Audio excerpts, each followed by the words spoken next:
Hello YouTube and welcome to a review of this thing. It's a $100 bike from Walmart.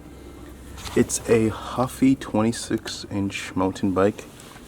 Has a decent selection of gears on the back. Not bad for $100. 3 here. And this thing is a piece of garbage. I mean, whenever you spend this little on a bike, there will be things broken with it. I've worked at a bike shop before, and the thing is, whenever you spend this little or you buy one of these budget bikes, no matter how well the builders make it or the people at the store assemble it, there will always be an issue. I've worked on these bikes before. They always have a defect, right? Let's look at this for instance. A lot of play. Rock side to side. Another thing, God, this lighting is terrible. The hydraulic fluid from the front suspension is already starting to leak in about the first couple days of owning it. I got this Tuesday, it's Friday, and that's leaking after just a couple days of use, right? This thing has had 6 punctures, by the way. Now, I could see how some of that could be blamed on just kind of the areas I've been riding. There's been a lot of sharp desert plants that I've come across, and that's been the main thing that this thing has been getting punctures from. But the thing is, the tire is very thin. Alright? It's super thin. The front wheel also has a wobble. Alright? It has a wobble.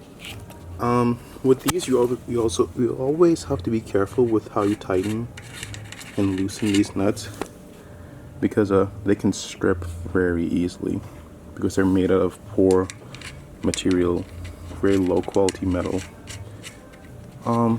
Yeah, front wheel isn't exactly aligned properly.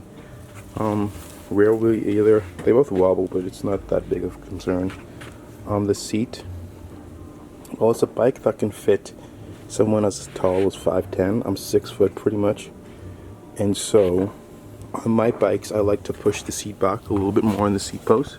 You can't on this one, it's kind of stuck that far back at the maximum, you know. I would like to push the seat back a little bit more so it can feel more ergonomic.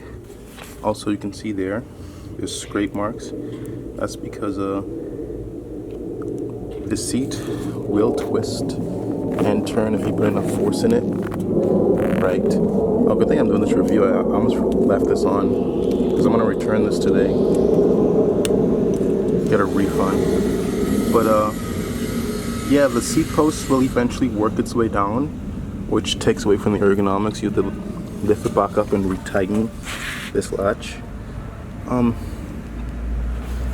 Besides that, it's alright.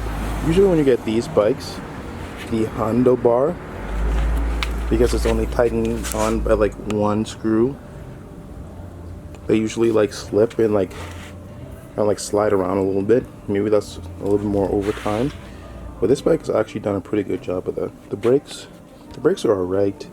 The grips already in the first week, you know, I came back from the mountains, I did some riding on it.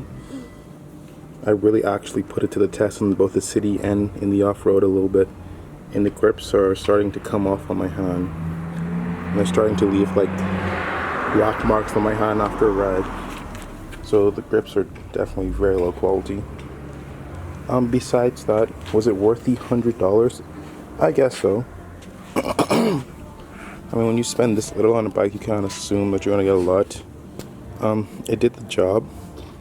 Would I spend $100 to actually own this bike? No.